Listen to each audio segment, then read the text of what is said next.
समस्त प्रजा को और अपने पुत्रों को भगवान ऋषभदेव जी उपदेश कर रहे हैं। बहुत ध्यान से सुनना चाहिए, परम मंगलमय उपदेश है। ऋषभ उवाच नायं देहो देह भाजाम निर्लोके कष्टान कामानर्हते विदभुजाम ये तपो दिव्यम पुत्र कायेन सत्वम शुद्ध ध्येय दस्मात् ब्रह्म सौख्यम त्वनंतम महत्सेवां द्वारमाहुर्विमुक्ते तमो द्वारम योषितां संग संगम महांतस्ते समचित्ता प्रशांता विमन्यवः सुहृदः साधवो ये। भगवान ऋषभदेव जी ने पुत्रों से कहा, इस मृत लोक में मनुष्य शरीर दुखमय विषय भोग प्राप्त करने के लिए नहीं मिला है। ये विषय भोग तो कुत्ता सुअर आदि को भी प्राप्त है, पक्का समझिए। जैसे आप स्त्री सहवास कर सुख लेते हैं, ऐसे हर पशु पक्षी को सुख प्राप्त होता है। जैसे आप नींद का, भोजन का, ऐसे सबको मिलता है। निद्रा भय आहार मैथुन, ये सबको समान सुख प्राप्त है। ये मर्त्यलोक में मनुष्य शरीर दुखमय विषय भोग भोगने के लिए नहीं है। ये विषय भोग तो सूकर कुकर को भी प्राप्त है, सुअर कुत्ता को भी प्राप्त है।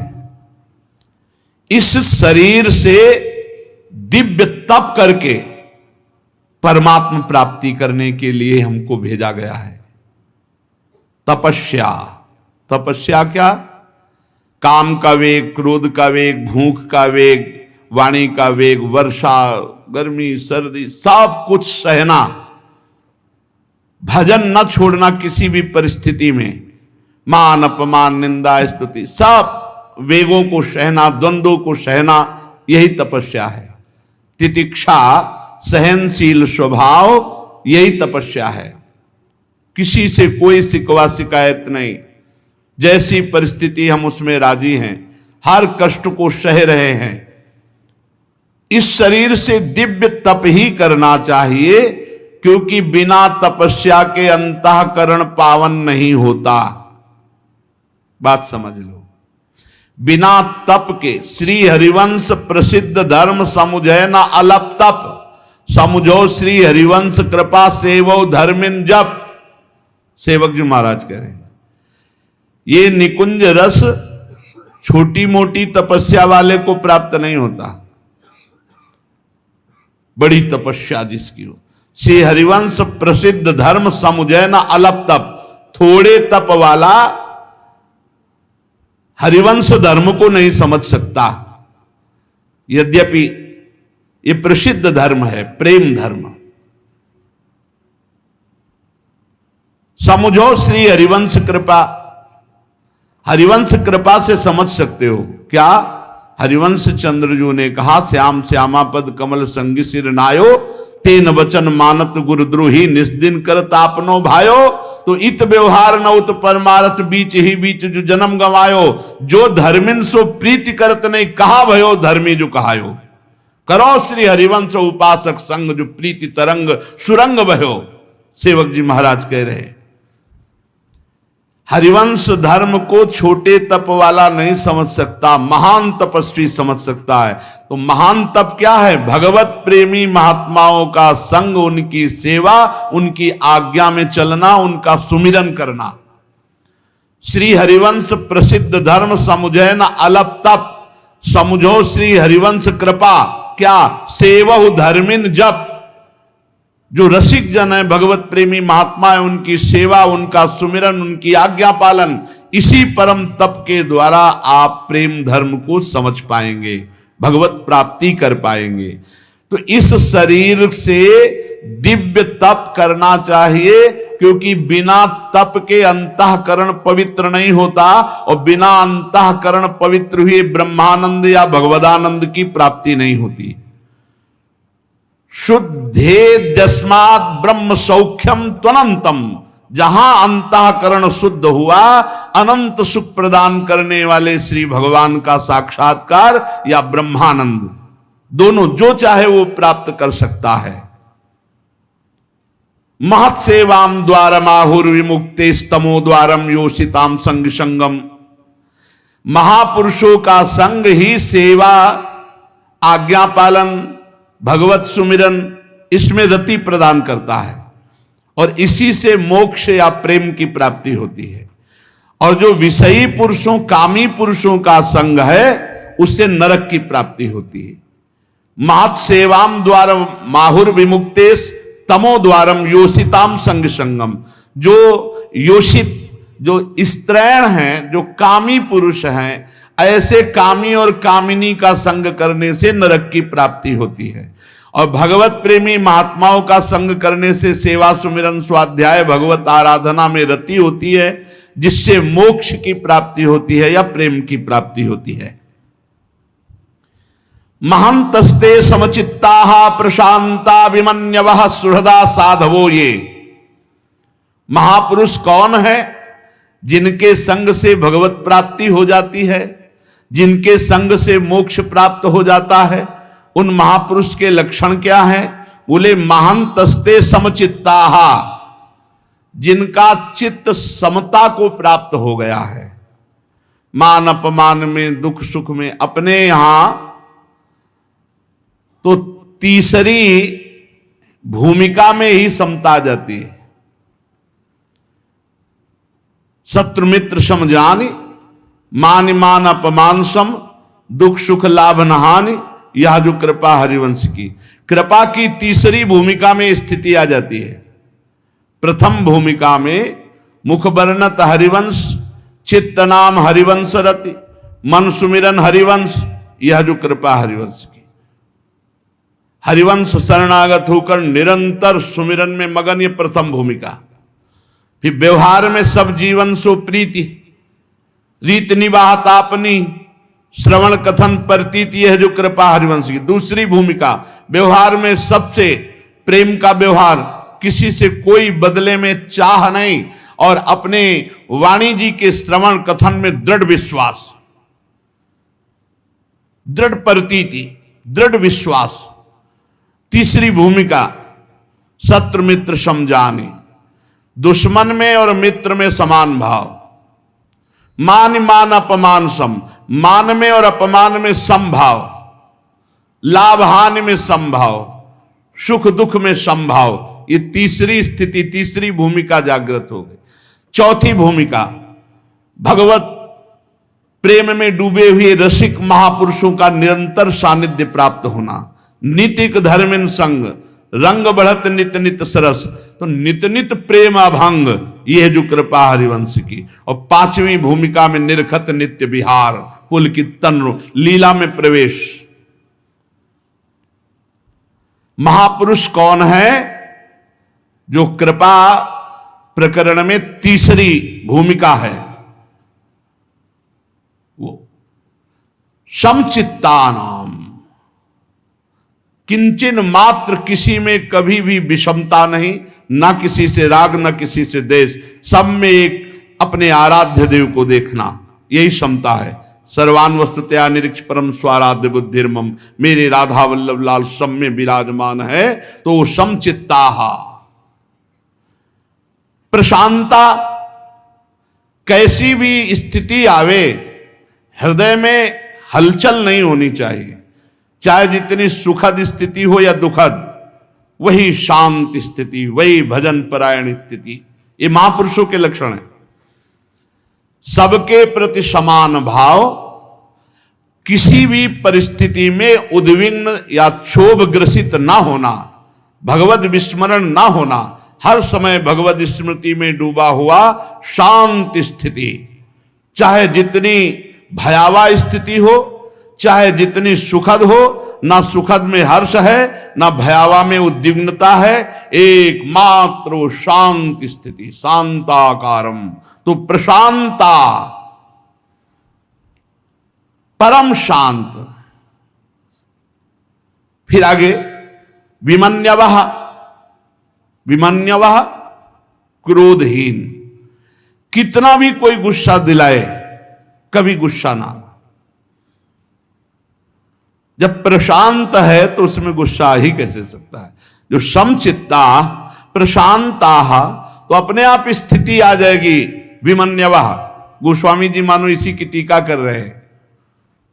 उमा जे राम चरण रत, विगत काम मद को, निज प्रभु में देखें जगत, तो केहि सन करही विरोध। सर्वत्र जब अपने भगवान को देख रहे तो किससे विरोध करेगा, किससे क्रोध करेगा। तो प्रशांता समचित्ता, जो सर्वत्र अपने प्रभु को देखता है, हर परिस्थिति में भगवत स्मरण परायण शांत रहता है और क्रोधहीन है। क्रोध कामना से आता है। जब हमारी कामना में बाधा पड़ती तो क्रोध जागृत हो जाता है, और जब कामना की पूर्ति होती तो लोभ जागृत हो जाता है। विमन्यवः क्रोधहीन, सुहृदः साधवो, ये जो सबका मंगल कैसे हो ऐसे स्वभाव वाला है, जिसका सदैव यही चिंतन रहता है कि सबका मंगल कैसे हो, वो महापुरुष है। जो समचित्ता, जो प्रशांता, जो क्रोध रहित विमन्यवः, और जो सुहृदः, सबका सुहृद है।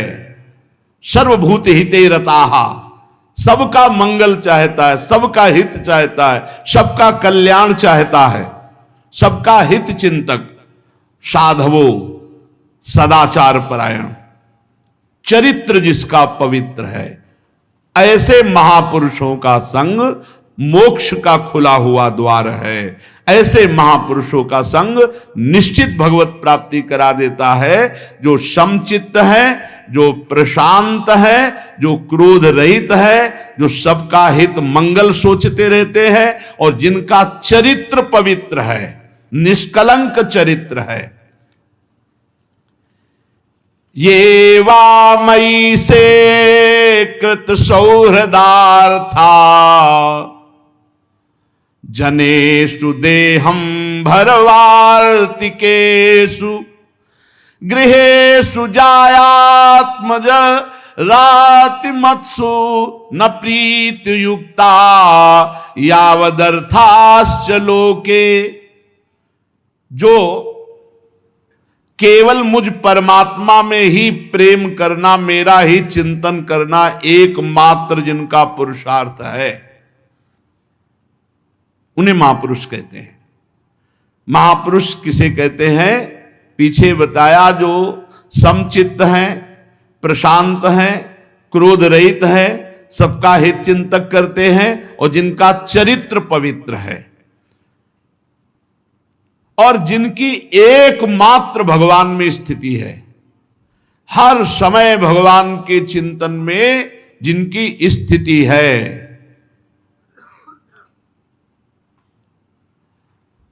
विषयों की ही चर्चा करने वाले लोगों में, स्त्री में आसक्त, पुत्र में आसक्त, धन में आसक्त, और सब सामग्रियों से भरे हुए घरों में जो आसक्त है, ऐसे लोगों का संग नरकगामी बनाता है। और जो एकमात्र भगवान में आसक्त है, वही भगवत प्राप्ति करा सकते हैं। ऐसे ही महापुरुषों का संग करना चाहिए। अगर ऐसे महापुरुष गृहस्थ हुए, गृहस्थ में भी, तो वो विषय चर्चा करने वाले स्वभाव वाले नहीं होंगे, वो स्त्री पुत्र धन आदि में आसक्त नहीं होंगे, वो भोग संपन्न घरों में अरुचि मानने वाले होंगे, वो केवल शरीर निर्वाह के लिए धर्म पूर्वक कर्म में प्रवृत्त होते हैं, उनकी कोई फलाकांक्षा, कोई कामना नहीं होती। गृहेषु जायात्म जराति मत्सु न प्रीति युक्ता यावदर्थाश्च लोके, न उनकी स्त्री में आसक्ति है, न पुत्र में, न धन में, न घर में, न परिवार में।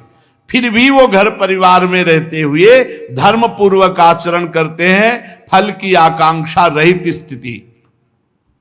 नूनम प्रमत्तः कुरुते विकर्म यदीन्द्रिय प्रीतया प्रणोति न साधु मन्ये यत आत्मनोय मसन्नपि क्लेशदयास देहा।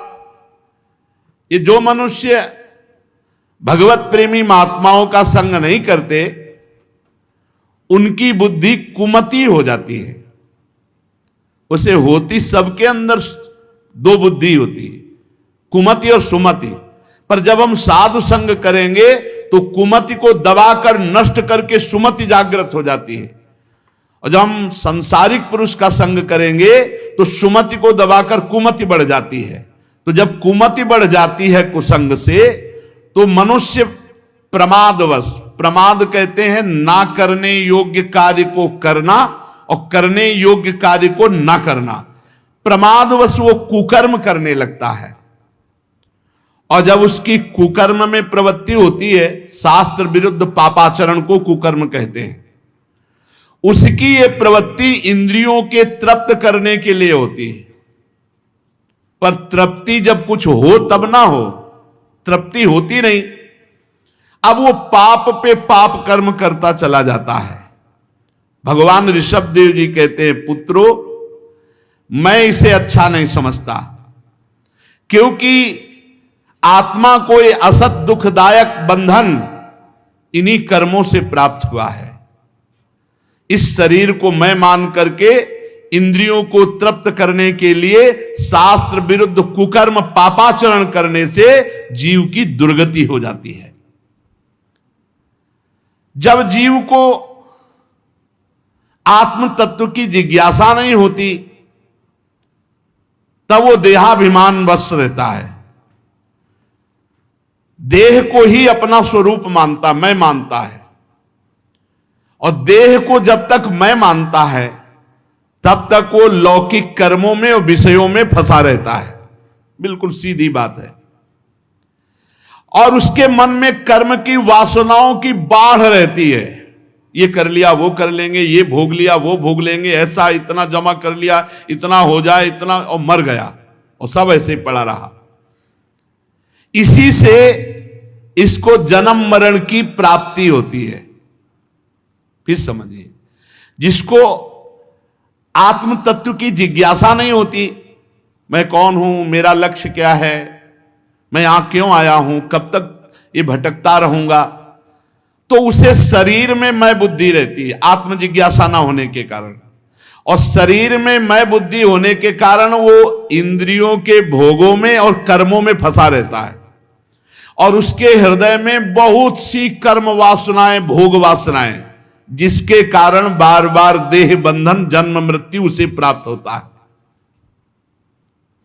इस प्रकार अज्ञान अविद्या के द्वारा अपने आत्म स्वरूप के ढक जाने से कर्म वासनाओं के वशीभूत हुआ चित्त वो कर्मों में ही घूमता रहता है। जब तक मुझ परमात्मा में, मुझ भगवान में निरंतर चिंतन करके प्रीति नहीं होगी, तब तक ये देह बंधन छूट नहीं सकता। एवं मनः कर्मवशं प्रयुंक्ते अविद्यात्मन्युपधीयमाने प्रीतिर्न यावन्मयि वासुदेवे न मुच्यते देह योगे न तावत। इस अविद्या के द्वारा, अज्ञान के द्वारा, आत्मज्ञान ना होने पर उसे ये महसूस होता है मैं स्त्री हूं, मैं पुरुष हूं, और इसी से कर्म वासनाओं से उसका चित्त भटकता रहता है। जब तक मुझ वासुदेव भगवान में प्रीति नहीं होगी, तब तक ये आवागमन का बंधन नहीं छूटेगा। ये जीव पागलों की तरह चेष्टा किए जा रहा है, ये पता नहीं हर चेष्टा का फल है तुम्हें भोगना पड़ेगा, बस किए जा रहा है। जब तक विवेक दृष्टि का आश्रय लेकर इंद्रियों को भोगों से नहीं हटाएगा, इंद्रियों की मांग को मिथ्या नहीं मानेगा। इंद्रियों की मांग को हम सत्य मानते हैं, सुखमय मानते हैं, तभी हमारे आचरण बिगड़ जाते हैं। जब हम इंद्रियों की मांग को मिथ्या माने, ये व्यर्थ फंसाने वाली मांग कर रही, जब तक विवेक दृष्टि का आश्रय लेकर इंद्रियों की चेष्टाओं को मिथ्या नहीं देखा, मिथ्या नहीं माना, तब तक उसे आत्मज्ञान की स्मृति नहीं होती और वो अज्ञानवश विषय प्रधान शरीर में, घर में, स्त्री में, पुत्र में आसक्त होकर तरह तरह के क्लेश उठाता रहता है। वैसे ही भगवान की माया का बड़ा विचित्र बंधन है। फिर स्त्री और पुरुष, इनका जो दाम्पत्य सुख बंधन है, ये तो बहुत ही विचित्र है। पंडित जन कहते हैं, ज्ञानी जन, कि जड़ चेतन की एक ग्रंथि तो बंधी है ही है, जो ना होने पर भी बहुत जोर की बंधी है, और ऊपर से और दाम्पत्य सुख की, स्त्री पुरुष की ऐसी आसक्ति प्रकट होती है भगवान की माया की।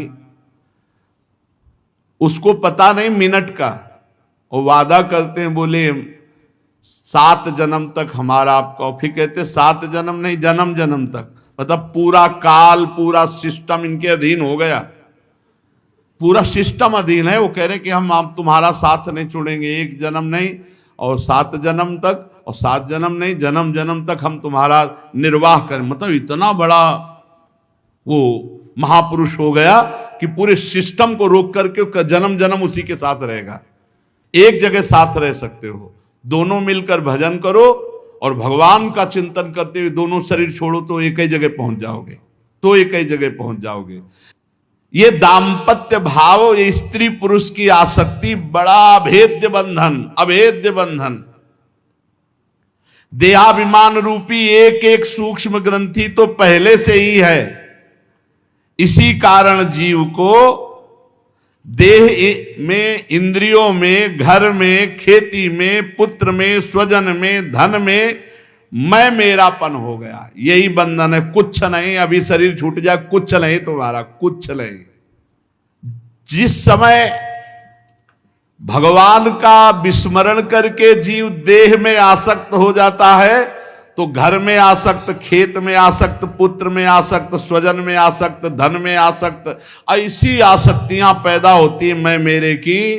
भगवत प्राप्ति की तो बात जाने दो। गांव गली में तुम देखो बैठ, यहाँ तो वृंदावन में ये तो भगवत धाम है, गांव गली में कहीं भगवत चर्चा नहीं, कोई भगवत प्राप्ति का लक्ष्य नहीं, बस वही रुपया पैसा, बेटा बेटी, वही बस, यही भगवान की प्रचंड माया। जिस समय सत्संग मिलता है तब ये ग्रंथियां ढीली होने लगती हैं, तब ग्रंथियां ढीली, जब सत्संग मिलता। अगर तभी कहा गया है कि सुत दाराधन लक्ष्मी पापियों के घर होए, संत समागम हरि कथा तुलसी दुर्लभ दोए, तब ये हृदय ग्रंथि ढीली होती है। उसी समय ये जितने बंधन है सब काटने को दौड़ने लगते हैं। कहां भाग के जाऊं, कैसे क्या करूं, कैसे हमें पिंड छूटे और भगवत प्राप्ति हो, ये अंदर भाव। संसार के भूत ये अहंकार को त्याग कर जो भगवान के भजन में लग गया, वही चतुर सुजान है, वही मुक्त हो जाता है, वही परम पद प्राप्त करता है। हंसे गुरौ मयि भक्त्यानुवृत्त्या वितृष्णया द्वंद्व तितिक्षया च सर्वत्र जंतुर्व्यसनावगत्या जिज्ञासया तपसेहा निवृत्त्या। इस संसार सागर से जो पार कराने में कुशल हैं, धैर्यवान हैं, जो उद्यम परायण है, ऐसे संतों का संग करना चाहिए। संसार सागर से पार कराने में कुशल कौन सा अनुष्ठान, कौन सी सेवा, कौन सा पाठ, कौन सा भजन, ऐसे चलो ऐसे चलो।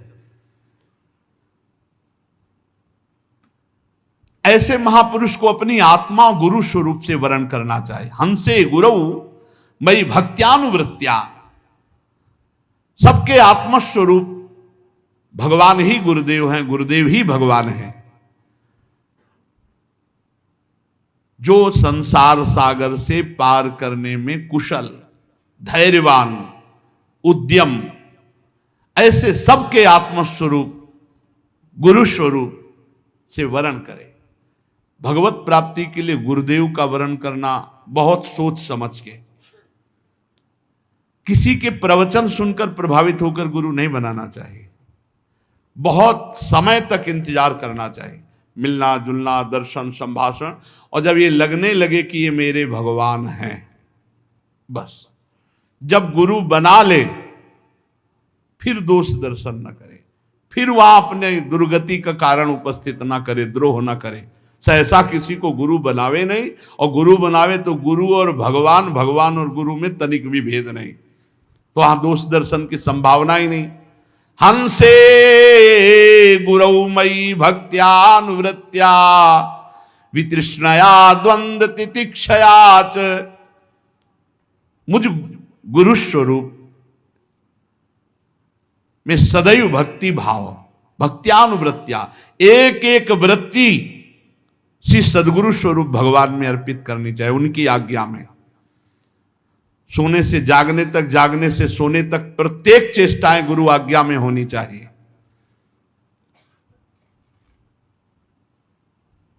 भगवान की प्राप्ति गुरुदेव की कृपा से है, गुरु कृपा ही केवलम। गुरुदेव ही भगवान है, भगवान ही गुरुदेव है। उनकी आज्ञा में जीवन समर्पित कर दे वो धन्य भाग, कोई बिरला ही होता। मनमानी तो पूरा सृष्टि चल रही, गुरुमानी कोई बिरला ही होगा, और जो गुरुमानी होगा वो भगवत परायण होगा।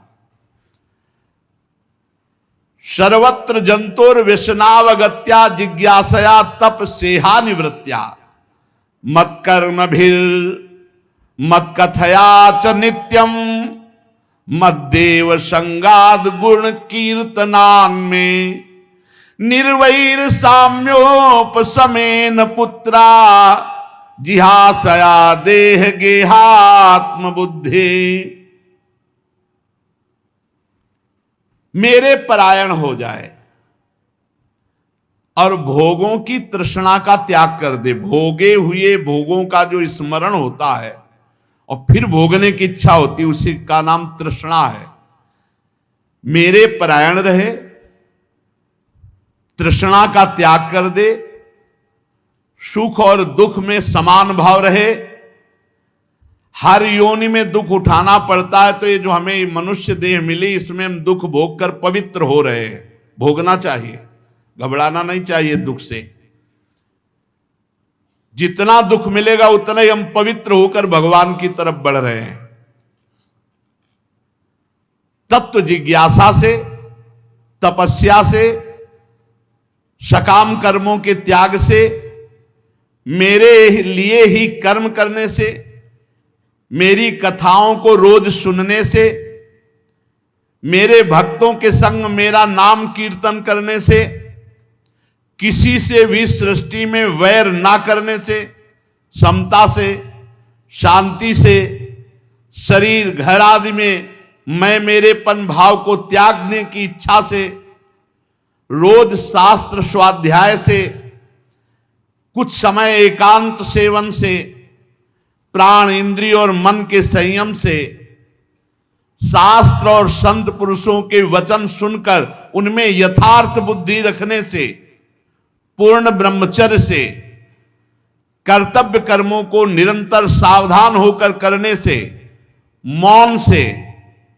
मेरी ही सत्ता देखने से, अनुभव ज्ञान सहित तत्व विचार से, योग साधना से, इन सब साधनों से जो वर्णन किए गए, अहंकार का नाश हो जाता है और लिंग शरीर लीन हो जाता है। वो मोक्ष पदवी प्राप्त कर लेता है।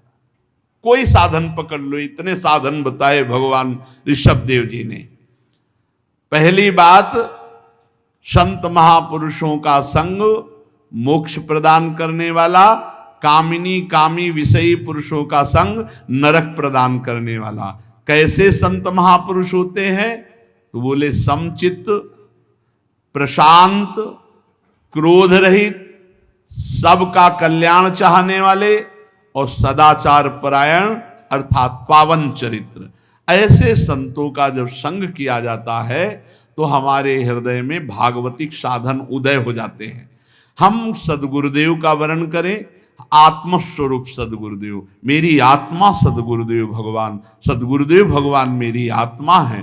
और अनन्य भाव से उनकी भक्ति करने से, भगवान के परायण से, भोगे हुए भोगों का त्याग करने से, सुख दुख में समान भाव, हर योनि में दुख भोगना है तो मनुष्य योनि में दुख भोग करके भगवान को प्राप्त कर लेंगे, अन्य योनियों में जाना ही नहीं पड़ेगा। इस विचार से, तत्व जिज्ञासा से, तपस्या से, सकाम कर्म के त्याग से, भगवान के लिए ही कर्म करने से, भगवान की रोज कथाएं सुनने से, भक्तों के संग नाम कीर्तन करने से, बैर त्याग से, समता से, शांति से, शरीर घर आदि में मैं मेरेपन के भाव का त्याग करने से, अध्यात्म शास्त्रों का स्वाध्याय करने से, कुछ समय एकांत सेवन का स्वभाव बनाने से, प्राण इंद्रिय और मन के संयम से,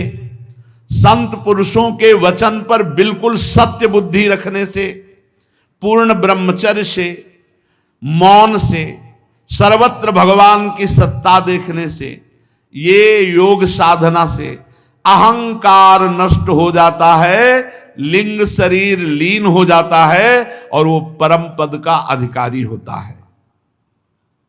मनुष्य को चाहिए सावधान रहकर अविद्या के द्वारा बंधे हुए हृदय ग्रंथि को गुरुजनों के उपदेश से, शास्त्र ज्ञान से काट डालो, इसी जन्म में काट डालो। क्या हृदय ग्रंथि है? मैं स्त्री हूं, मैं पुरुष हूं। वैसे मैं अविनाशी चैतन्य परमात्मा का अंश हूं, पर अज्ञान के कारण मैं अपने को स्त्री पुरुष मान रहा हूं। ये हृदय में ग्रंथि जो पड़ गई है, इसे गुरुदेव के द्वारा दी हुई उपासना से काट डालो, शास्त्र के वचनों का मनन करके इसे मिटा दो। मैं ना स्त्री हूं ना पुरुष हूं, मैं भगवान का अंश, भगवत स्वरूप हूं। क्योंकि यही ग्रंथि, जड़ चेतन ग्रंथि, इसी में सारे कर्म करने का उत्साह, कर्म संस्कार, वासनाएं, भोग वासनाएं इसी में रहती, इसी में। अहंकार रूपी, देहाभिमान रूपी महल में एक कर्म रहते, कर्म संस्कार रहते हैं, भोग वासनाएं रहती, यही। और जब देहाभिमान नष्ट हो जाए तो सब साधनों को छोड़ दे। अब कर्ता भाव भी गया साधन का। अब जो हो रहा है वो गुणानुगुण वर्तनते और वो अपने स्वरूप में है। जिसको मेरे लोक की इच्छा हो,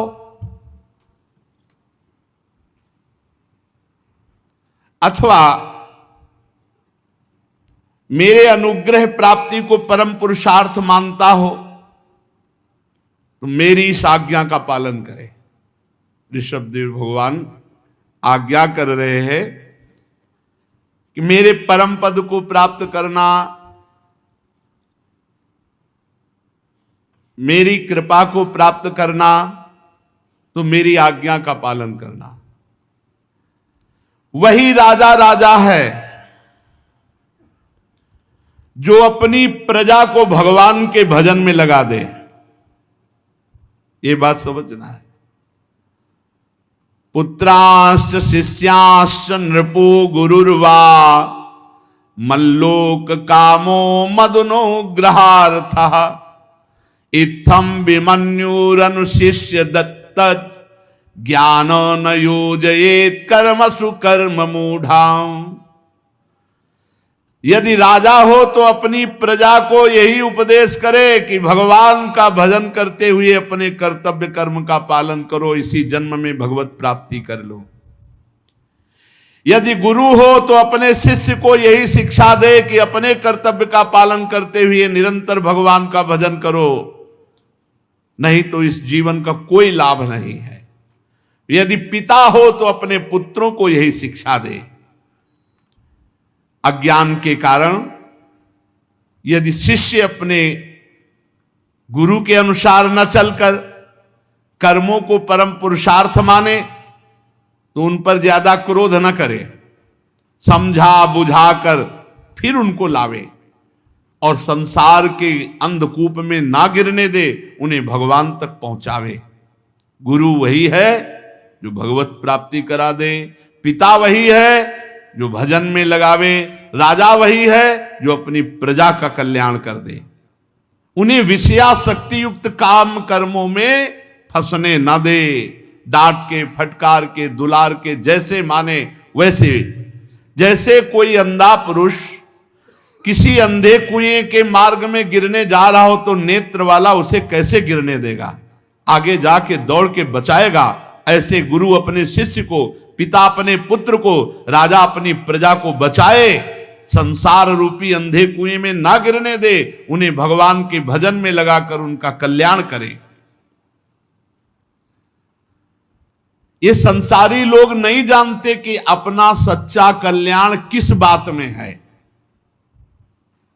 ये लोग तो इतना जानते हैं कि ये भोग मिल जाए, ये रुपया मिल जाए, ये पद मिल जाए, जमीन मिल जाए, बस इतना। इनको पता नहीं है कि सच्चा कल्याण किस बात में है। ये लोग तो क्षणिक सुखों में, कुछ चंद रुपयों में भारी बैर ठान लेते हैं, एक दूसरे की हत्या कर देते हैं। ये विषय भोगों के लिए प्रयत्न करने वाले मूर्ख लोग हैं। इनको नरक न जाने दे, इनको दुखों की प्राप्ति के मार्ग में न जाने दे, घेरे इनको प्यार से, दुलार से, डांट फटकार के जैसे बने, इन्हें भगवान के मार्ग में लगावे। और जो मूर्ख बिल्कुल ही बात नहीं मानते तो फिर अन्योन्य वैरः सुख लेस हेतो रनंत दुखम चन वेद मूढ़ा। इन मूर्खों को, मूढ़ों को बोले जहां सुख का लेस भी नहीं, ऐसे घोर दुख में नरक की प्राप्ति होती है। बचा ले, इन प्राणियों को बचा ले। भगवान ऋषभ देव जी उपदेश करते हैं, कस्तम स्वयं तदभिज्ञो विपश्चित अविद्यायामंतरे वर्तमानम दृष्ट्वा पुनस्तम सघृणा कुबुद्धिम प्रयोजयेदुत्पथगम यथांधम। गुरुर्न सस्यात् स्वजनो न सस्यात् पिता न सस्यात् जननी न सस्यात् दैवं न तत्स्यान्न पतिश्च सस्यान् न मोचयेद्यः समुपेत मृत्युम इदं शरीरम मम दुर्विभाव्यम सत्वं हि मे हृदयं यत्र धर्मः पृष्ठे कृतो मे यद धर्माराद अतो हि मां वृषभं प्राहुरार्या तस्माद् भवन्तो हृदयेन जाता सर्वे महीयान् सममुं सनाभं अक्लिष्ट बुद्ध्या भरतं भजध्वं शुश्रूषणं तद्भरणं प्रजानां। जैसे गड्ढे में, दलदल में कोई गिरने जा रहा हो तो आंख वाला पुरुष उसे गिरने नहीं देगा, उसे बचा लेगा। वैसे ही ये अज्ञानी जन अविद्या में फंसकर पाप कर्म की ओर, दुख की ओर जा रहे हैं। कौन ऐसा दयालु संत होगा जो इनको बचाए ना? जानबूझकर उसे कौन गिरने वाले मार्ग में जाने देगा या जाने की प्रेरणा करेगा। इसलिए वही गुरु गुरु है जो अपने शिष्य को भगवत संबंधी उपदेश करके मृत्यु की फांसी से बचा ले। वही स्वजन स्वजन है जो अपने स्वजन को भगवान के भजन में लगा दे। वही पिता पिता है जो अपने पुत्र को भगवान के भजन में लगा दे। वही माता माता है जो अपने पुत्र को भगवान के भजन में लगा दे। वही देव देव है जो परम देव प्रभु में लगा दे। वही पति पति है जो अपनी पत्नी को भगवान के भजन में लगा दे। अगर नहीं तो गुरु गुरु नहीं, वो स्वजन स्वजन नहीं, वो पिता पिता नहीं, वो माता माता नहीं, वो देव देव नहीं, वो पति पति नहीं। मैंने जो ये अवतार धारण किया है ये बुद्धिगम्य नहीं है, ये बुद्धि से अतीत है। शुद्ध सत्व ही मेरा हृदय है। मैं सदैव परम धर्म में स्थित हूं। मैंने अधर्म को बहुत पीछे ढकेल दिया, इसीलिए मुझे ऋषभ कहते हैं, महान बलशाली। पुत्रों, तुम सब मेरे अंश हो। ये अपने 100 पुत्रों को ही नहीं कह रहे, हम सब उन्हीं के पुत्र हैं।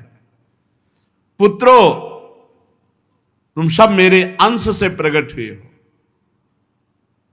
ममैवांशो, गीता में भगवान श्री कृष्ण। मानो ना हम गृहस्थ हैं, हम स्त्री हैं, हम पुरुष हैं, ये वो पापाचरण करके दुर्गति। ममैवांशो, तुम मेरा अंश भगवान के हैं। यहां भगवान ऋषभ जी कह रहे हैं तुम मेरे अंश हो, मेरे से प्रकट हुए हो। इसलिए ईर्ष्या मत्सर छोड़ो, महाभागवतों की सेवा करो। पुत्रों, तुमसे सबसे बड़े जो भरत हैं ये महाभागवत है, इनकी सेवा करो, इनकी आज्ञा में रहो।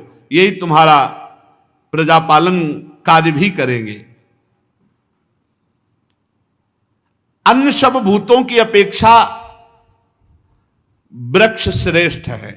84 लाख योनियों में अन्य सब योनियों की अपेक्षा वृक्ष श्रेष्ठ है। वृक्ष में भी चलने वाले जीव श्रेष्ठ है, उनमें भी कीटादि श्रेष्ठ है, कीटादि से भी पशु श्रेष्ठ है, पशुओं में फिर मनुष्य श्रेष्ठ, मनुष्यों में भी प्रमथ गण श्रेष्ठ, प्रमथों में भी गंधर्व श्रेष्ठ, गंधर्वों में भी सिद्ध श्रेष्ठ, सिद्धों में भी देवता श्रेष्ठ, देवताओं में किन्नर श्रेष्ठ, उनसे असुर, असुर से जो आदि देवता, उन देवताओं से इंद्र देवता, इंद्र देवता से ब्रह्मा जी। ऐसे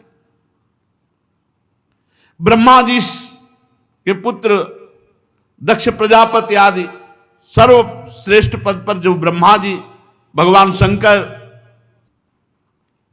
और भगवत प्रेमी महात्मा मुझसे भी श्रेष्ठ है। भगवान ने ये बात कही। मेरे पूज्य कौन? बोले ब्रह्म ऋषि, भगवत प्रेमी महात्मा।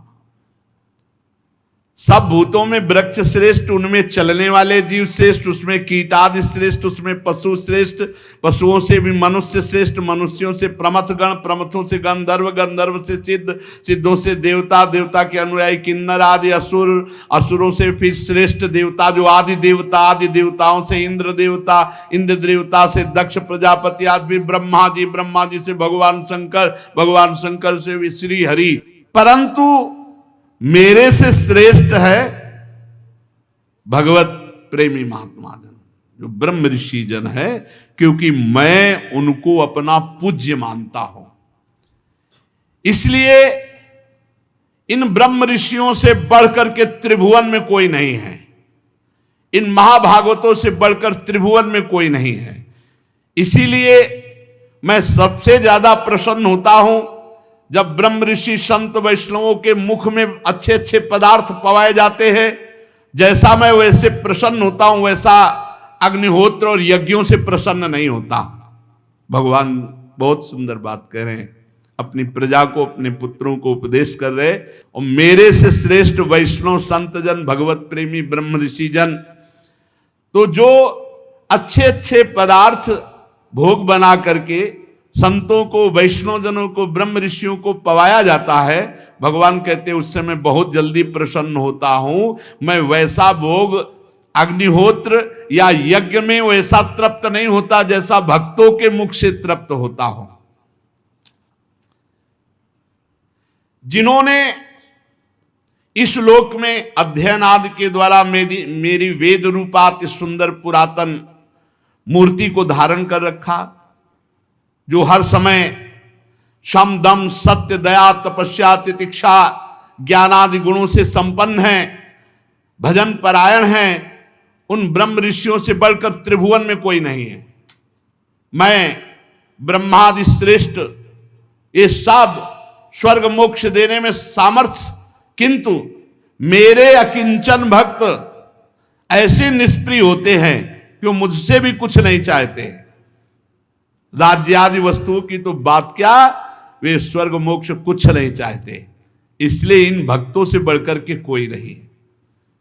मत्तोप्यनंतात् परतः परस्मात् स्वर्गापवर्गाधिपतेर्न किंचित येषां किमुष्यादितरेण तेषा मकिंचनानां मयि भक्ति भाजाम।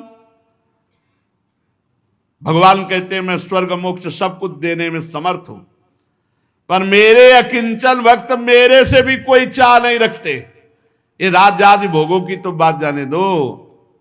इसलिए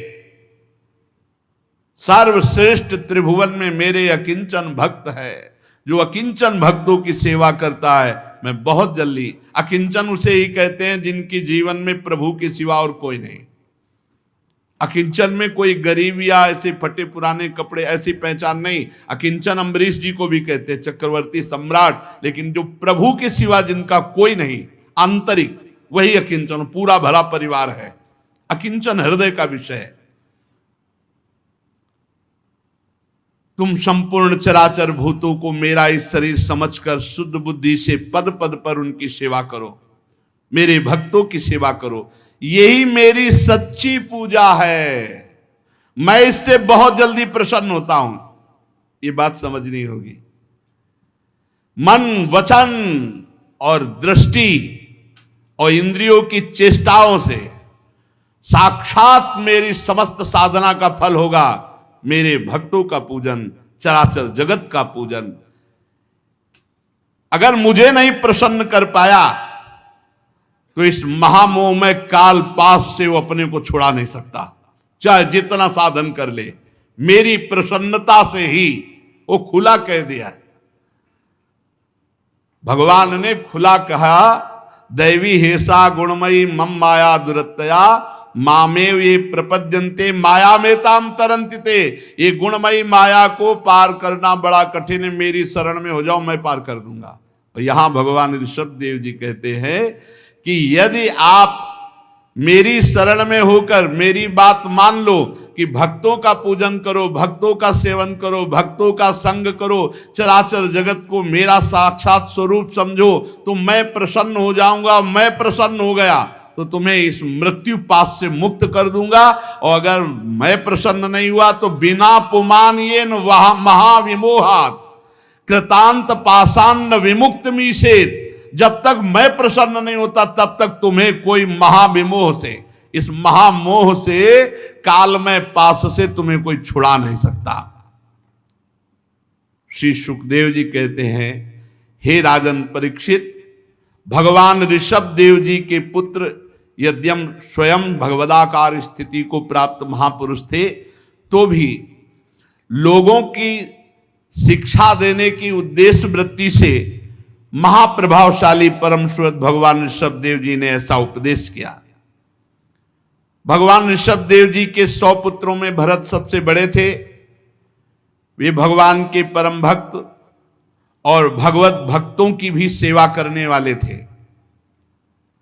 ऋषभ देव जी ने पृथ्वी का पालन करने के लिए महाराज भरत जी का राज्याभिषेक किया और उपशमशील निवृत्ति परायण महामुनियों की भक्ति ज्ञान और वैराग्य रूप परमहंसोचित धर्मों की शिक्षा देने के लिए आप विरक्त हो गए। केवल शरीर मात्र परिग्रह, सब कुछ छोड़ दिया, केवल शरीर, दिगंबर हो गए, नंग धड़ंग सब छोड़ दिया। वस्त्रों का त्याग करके सर्वथा दिगंबर हो गए। बाल बिखेर लिए, पागलों का सा वेश कर लिया और अपने में स्थित अग्निहोत्र की अग्नियों को लीन करके परम सन्यासी हो गए और ब्रह्मावर्त देश से पागलों जैसा बाल बिखेर लेना, दिगंबर होकर के मौन, ब्रह्मावर्त देश से बाहर निकल गए।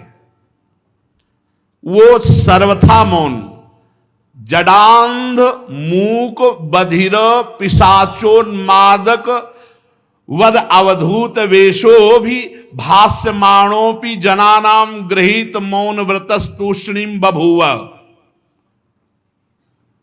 वह पूरे मौन का मतलब किसी भी तरह बात न करना, ना अच्छी न बुरी न भागवतिक न प्रापंचिक। जडांध, जड़ पुरुष, अंधे पुरुष, बहरे पुरुष, गूंगे पुरुष, पिशाचवत पागलों की सी स्थिति, ऐसे अवधूत शिरोमणि अपने को बनाकर विचरने लगे। भगवान ऋषभदेव महाराज भरत को राजगद्दी पर बिठा दिया। अब वो कभी नगरों से निकलते, गांवों से, कभी किसानों की बस्तियों से, बगीचों से, पहाड़ों से, जहां जैसे शरीर चल रहा है बस चल रहा है। रास्ते से निकलते तो जैसे हाथी को मक्खियां सताती है, ऐसे ही मूर्ख लोग जान नहीं पाए ये कौन है। कोई ईंट मारता, कोई गाली देता, कोई जैसे पागल, अब नंग धड़ंग दिगंबर वेश, ऐसे लोग बहुत तंग करते। देखो, कोई धमकी देता, कोई मारता, कोई पेशाब करता, कोई थूक देता, कोई ईंट मारता, कोई धूल फेंकता, कोई पकड़ करके उनके मुख के सामने अधोवायु छोड़ता, कोई बड़ी गालियां देता, कोई मार मार करके तिरस्कार करता। ये है, ये विचरण में सब मिलता है। अकेले गंगा किनारे जैसे विचरण किए ना, तो ये जीवन में काफी सामग्री मिली है, मिलती है। भगवान देते हैं, परिपक्व करने के लिए देते हैं, तभी वो स्थिति परिपक्व होती है। भगवान ऋषभदेव इन बातों पर बिल्कुल ध्यान न देते, बस यही कि ये भ्रम है, ये भ्रम है, मैं शरीर नहीं हूं, ये सब भ्रम है, एक स्वप्न है, ये सत्य नहीं है। मिथ्या शरीर में उनकी अहमता ममता तनिक भी नहीं थी, इसीलिए धूल फेंकना, पेशाब कर देना, मारना पीटना, ये सब शांत भाव से सह गए, सब शांत। बड़ा कठिन है, बड़ा कठिन है सहना। कहना बात अलग है, जब 4 थप्पड़ और गालियां पड़ती हो, कोई कारण नहीं, अकारण ऐसे मार रहा है कोई, तो उस समय आपका विचार क्या चल रहा है, क्या विचार चल रहा है? भगवान ऋषभ जी, ये सब भ्रम है, ये सब असत्य है, ये सब मिथ्या है। वे कार्य कारण रूप संपूर्ण प्रपंच के साक्षी होकर परमात्मा स्वरूप में स्थित, इसलिए अखंड चित्तवृत्ति से बिना कोई बचाव पक्ष किए सबके बीच से निकलते। कभी गांव से निकल ले, कभी पहाड़ से, कभी जंगलों से, शरीर की कोई रक्षा नहीं, जब जैसा प्रहार हुआ उसे सह लिया, गर्मी सर्दी भूख प्यास सब। यद्यपि अभी तक तो बहुत सुकुमार स्थिति में रहे, चक्रवर्ती सम्राट, बड़ा तो रूप तो छिपता नहीं, बड़ा सुंदर रूप, चौड़ी छाती, लंबी लंबी बाहें, मुख की बनावट बड़ी सुकुमार, पर अद्भुत वेश, और नेत्र तो कमल दल जैसे, कुछ लालिमा लिए हुए, संताप हारणी दृष्टि, बड़े सुंदर कान, कपोल, नासिका। तो कभी कभी इस रूप को देखकर कई लोग मोहित भी हो जाते, पीछे चलते, कहते कि हमें तो लगता है पागल नहीं, पर बिल्कुल मौन, किसी की तरफ देखना नहीं, कोई बोल रहा है तो सुनना नहीं। तभी ऊपर लिखा जडांध मूक बधिर पिशाचोन्मादक वद अवधूत वेशो विभास्यमाणोपि जनानाम गृहीत मौन व्रतस्तोषणिम बभूव। गंगा किनारे ऐसे संतों के दर्शन हुए, ऐसे संतों के दर्शन, बहुत कृपा, एक से एक महापुरुष, एक से एक महापुरुष। घुंघराली जो लटें थी अब वो जटा के रूप में हो गई। अवधूतों के शिरोमणि भगवान ऋषभ देव जी धूल धूसरित मलिन देह विचरण कर रहे। भगवान ने फिर बीभत्स वृत्ति धारण की, घृणास्पद वृत्ति, बीभत्स वृत्ति,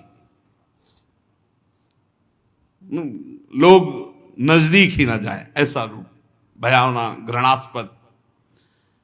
फिर इसके बाद अजगर वृत्ति, लेट गए, चलना ही नहीं, अब जो आ जाए सो आ जाए, खाने को ना मिले तो। ये वृत्ति है परमहंसों की, महापुरुषों की। एक महापुरुष अगर पुराने इनमें से हो तो यहाँ चौराहे पे पड़े रहते थे भगवान दास जी महाराज, उनको पागल से ज्यादा किसी ने कुछ नहीं समझा, और वो सिद्ध महापुरुष, अवधूत वृत्ति को प्राप्त महापुरुष थे। पूरे लक्षण उनमें थे, पूरे लक्षण। फटा पुराना कपड़ा कभी पहने, कभी पूरे दिगंबर चौराहे पे पड़े, पूरी वर्षा हो रही है ऐसे ही पड़े, सर्दी के समय ऐसे ही पड़े, कोई कंबल उड़ा गया, कोई कंबल उठा ले गया, बड़ी अच्छी स्थिति थी। इनमें से किसी ने देखा है भगवान दास जी को? पागल से ज्यादा उनको कोई नहीं समझता था, और ये सिद्ध, पर बिल्कुल सिद्ध बात के वो सिद्ध महापुरुष थे। एक पहली बार जब हम संन्यास वेश में थे तो इनको देखा, चूंकि काशी और गंगा किनारे पर आया, तो हमारे मन में आया कि लक्षणों से तो पूरे लग रहे हैं कि ये अवधूत महापुरुष हैं। तो राधा रमण जी से हमें कुलिया मिली, बस उसको कमंडल रखते थे, कमंडल में रखा, और मन में आया कि हे राधा रमण जी, यदि ये सत्य सिद्ध महापुरुष की स्थिति को प्राप्त हैं तो हमारे कमंडल को खोलें और ये कुलिया से आपका प्रसाद लें।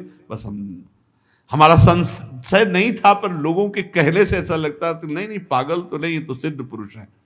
आपसे सत्य कह रहे, बीच रमण रेती में एक पेड़ था, चबूतरा था, जो पूर्व के जन है वो जानते हैं, वो रोड बनने पर हट गया, उसी पे उस दिन बैठे मानो इंतजार कर रहे हो, नंग धड़ंग ऐसे, बिल्कुल सरल भाव से आए, गले में हाथ डाला और बंगाली भाषा में कुछ बोले। बंगाली शरीर था, अब हमें बंगाली आती नहीं, क्या बोले हमें पता नहीं।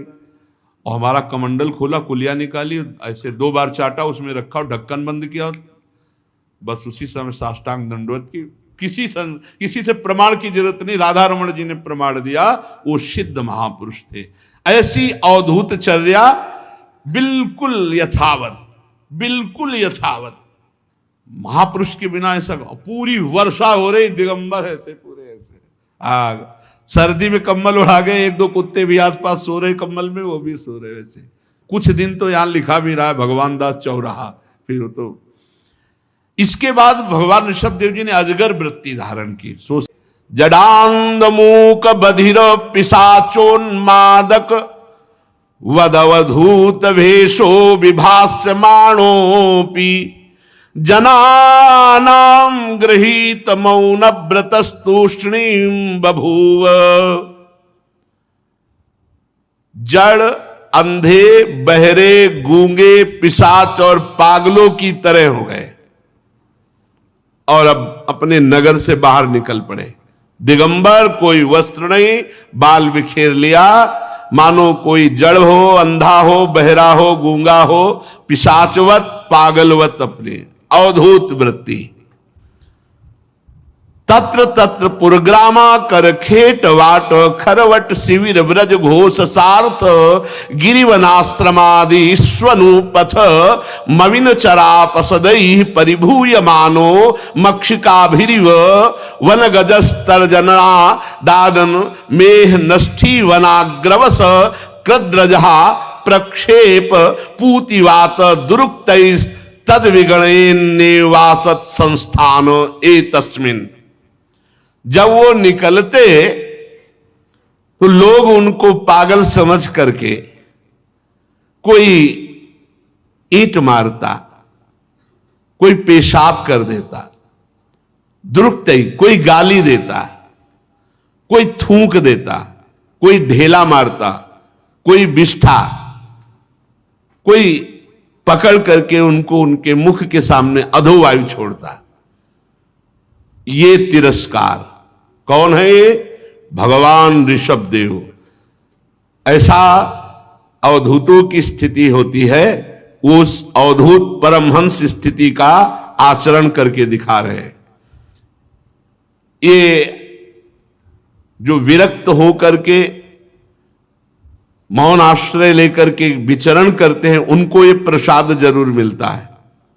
अपने लोगों को मिला है प्रसाद। ये गाली मिलना, मार पिटाई मिलना, धक्का मारना, नाना प्रकार के कटु वचन कहना, कई दिन भूखे रहना, नाना प्रकार के क्लेश ये मिलते हैं। जरा भी इन बातों पर ध्यान ना देते हुए, ये शरीर असत्य है, जितनी चेष्टाएं हैं ये सब भ्रम है, किंचन मात्र शरीर में अहमता ममता नहीं। बस यही सूत्र काम करता है। भगवत प्राप्ति की योग्यता तभी आती है जब ऐसे अपमान हो, जब कुम्हार अपनी मटकी को सूर्य के ताप से तपा करके और आवे में जला करके पक्का करके बाजार में रखते ना, सिक्के से बजाई जाती है। अगर भन्न भन्न बोलने लगे तो समझ लो कहीं छेद है, कहीं जो एकदम टनाटन एकदम। तो इसमें बोल नहीं निकलते तो टनाटन। अगर भन भनाया तो अभी कीमत वाला नहीं है। इस मार्ग के पथिक को ठोका बजाया जाए तो भन बनाना नहीं चाहिए, चुप मौन। अगर भन बनाया तो कीमत नहीं लगेगी। क्या चाहिए भगवान? उसको कौन सब मोक्ष चाहिए? सायुज्य, सारूप्य, सारिष्ट, सामीप्य, एकत्व। क्या चाहिए? कोई धूल फेंकता, कोई लघु शंका कर देता, कोई थूकता, कोई मारता, कोई खोटी खरी सुनाता, ये सब भ्रम है।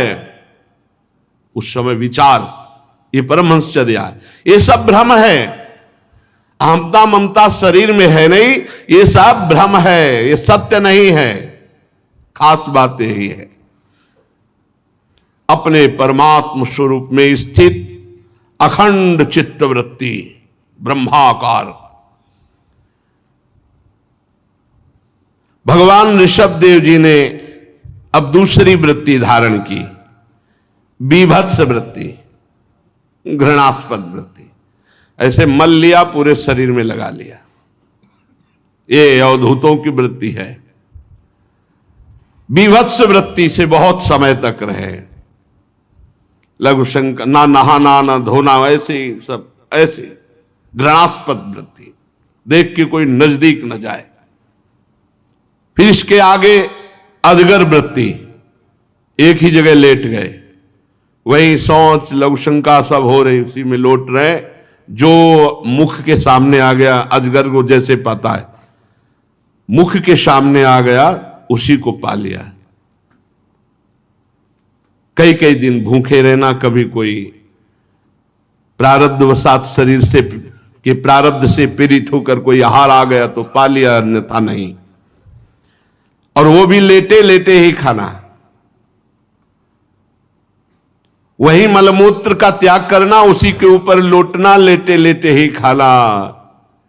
ये शरीर से ऊपर उठे हुए महापुरुषों की वृत्ति। ऐसे भी महापुरुष के दर्शन हुए, ऐसे भी ठीक ठाकुर जी सामने मंदिर है, उनको बोध ही नहीं। एक यज्ञोपवीत, नीचे वस्त्र, थोड़ा सा बच्चे मन आया तो वस्त्र हटा दिया, फिर वो बांध लिए, वही सामने हो रहे हैं, बिल्कुल शुद्ध नहीं। शौच ऐसे बैठ के हो रहे जैसे खेत में सामने। बाल्टी में पानी रखा था, ऐसे ऊपर ऊपर से ऐसे डाल लिया। ओ क्या स्थिति, हर समय भगवदाकार स्थिति, एक सेकंड के लिए भी कहीं दे स्थिति, हजारों मच्छर पूरे शरीर में चल, कोई मतलब, तेजो में मुख कांति, हर समय वो भक्ति से अवधूत अवस्था को प्राप्त महापुरुष, हर समय नाम उनकी जिह्वा से निकला, हर समय बीच बीच में चीख पड़ते थे, इंद्र नीलमणि नीलमणि, प्रभु की तरफ चीख पड़ते थे। 3-4 दिन रहे, 3-4 दिन रहे। ऐसे जब महापुरुष मिलते तो पीछा कर लेते, जहां स्थिति समझने के लिए, जैसे ब्रह्मलीन महापुरुष मिले तो पीछा कर लेते, 3-4 दिन रात दिन उन्हीं के साथ रहते। उसी मल में लौट करके पूरे शरीर को मल से सान लेते। लेकिन आश्चर्य की बात, ऋषभ देव जी महाराज जी के तस्य हा यह पुरीश सुरभि सौगंध वायुस्तम देशम 10 योजनम समन्तात सुरभिम चकार। 10 योजन तक उस मल की सुगंध जाती थी। भगवान ऋषभ देव जी के मल से बड़ी सुगंध निकलती, जो 10 योजन, 1 योजन का मतलब 4 कोस, तो 10 योजन का मतलब 40 है नहीं, 40 कोस, 4 से 12 120, 120 किलोमीटर खुशबू जाती थी। भगवान है ना। और आचार्यों की, जैसे परमहंस, अवधूत, बीभत्स, अजगर, इन आचार्यों की, महापुरुषों की वो आचरण वृत्ति करके दिखा रहे हैं। गौ मृग काकादि वृत्तियों को स्वीकार किया। जैसे काफी समय तक धर्म सम्राट करपात्री जी ने केवल हाथ से जल पीना, हाथ में ही भोजन, हाथ में ही पाल। एक सन्यासी जी को देखा था, हाथ पीछे बांधवा लेते। अब जैसे ये गौवृत्ति, तो गौ के हाथ तो नहीं होते ना, तो मुंह में ऐसे जो पानी पिया गंगा जी में ऐसे पशु की तरह, और ऐसे पत्तल में भोजन रख दिया सान के, तो जो मुंह से, गौवृत्ति, मृगवृत्ति, काकवृत्ति, बड़े कठोर गंगा किनारे एक से एक महापुरुषों के दर्शन हुए। जब ये लगता कि हम ऐसे घूम रहे तपस्या में जीवन, तो जब उनकी तपस्याएं देखते थे लगता कुछ नहीं है, हम जवान हैं, ये वयोवृद्ध हैं, कितनी कठोर तपस्या, तब और वैराग्य बढ़ता।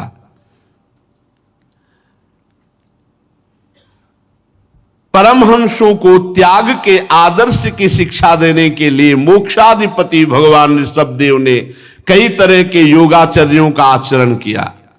वे निरंतर सर्वश्रेष्ठ महान आनंद का अनुभव करते रहते थे। उनकी दृष्टि में निरुपाधिक रूप से संपूर्ण प्राणियों की आत्मा अपने आत्मस्वरूप भगवान वासुदेव से किसी प्रकार का भेद नहीं रह गया था। अभेद स्थिति, भगवत स्वरूप, यहीं जाकर सारे पुरुषार्थ पूर्ण होते हैं, भगवत स्वरूप में। भगवान ऋषभदेव जी के पास हाथ जोड़कर सारी सिद्धियां खड़ी हो गई। आकाश गमन, आकाश से जा सकते हो, और मन गमन, मन के अनुसार पहुंच सकते हो। जैसे आप यहां कभी अमेरिका गए और अभी सोचा उस स्थान को, वहीं पहुंच गए सशरीर, ये सिद्धि। अंतर ध्यान हो जाना, दूसरे के शरीर में प्रवेश कर जाना, लाखों करोड़ों कोस दूर की बात को देख लेना, सुन लेना, ये सब सिद्धियां आकर के हाथ जोड़कर खड़ी हो गई। पर भगवान ऋषभदेव जी ने एक भी सिद्धि स्वीकार नहीं की।